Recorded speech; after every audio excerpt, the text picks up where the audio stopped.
એક તરફી પ્રેમમાં પાગલ જૂનાગઢના યુવકના કારસ્તાનની એક યુવકે પ્રેમમાં પાગલ બનીને સગીરાનું કર્યું અપહરણ. જો કે સદનસીબે પોલીસે સગીરાને સલામત બચાવી છે અને બંને યુવકોને પકડી પણ પાડ્યા છે.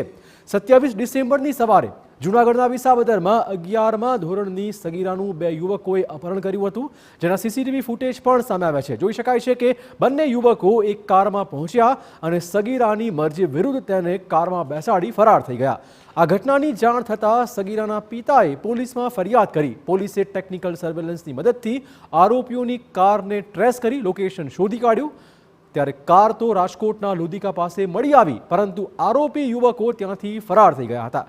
તેઓ સગીરાને લઈને ઝાંઝરડા રોડ પરના એક એપાર્ટમેન્ટમાં રોકાયા હતા, પરંતુ પોલીસે બંનેને શોધી કાઢ્યા છે, જેમાંથી એક યુવકનું નામ જય સુખાનંદી અને બીજા યુવકનું નામ છે રિયાઝ નાગોરી.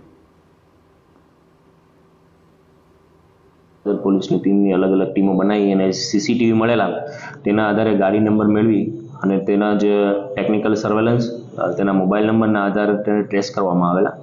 અને કાલ સાંજ સુધીમાં છે આ જે સગીરા અને જે અપહરણ કરનાર આરોપી છે જય મયુર સુખાનંદી અને રિયાઝ સલીમભાઈ નાગોરી કરીને જે બંને શખ્સો હતા તે પોતાની સિલ્વર કલરની સ્વિફ્ટ ગાડી લઈ આવેલા અને આ સગીરા જ્યારે સ્કૂલે જતી હોય તેવા સમયે તેનું અપહરણ કરેલું.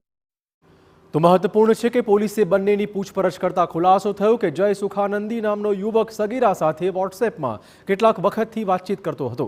ત્યારે તેને સગીરા સાથે એકતરફી પ્રેમ થઈ ગયો અને તેણે સગીરાનું અપહરણ કરવાનું કાવતરું ઘડ્યું, જેમાં તેના મિત્ર રિયાઝ નાગોરીએ મદદ કરી હતી અને મોકો જોઈને સગીરાને લઈને ફરાર થઈ ગયા. સદનસીબે સગીરાને સલામત રીતે બચાવી લેવાઈ છે અને અપહરણ દરમિયાન હાજર સગીરાની મિત્રોના નિવેદન લઈને કડક કાર્યવાહી કરવાની તજવીજ પણ આરંભી દેવાઈ છે.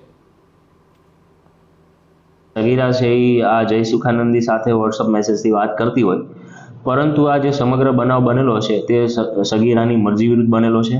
આ જે અપહરણ કરીને લઈ ગયેલા તેમાં તેનું કોઈ પણ પ્રકારની સંડોવણી નથી.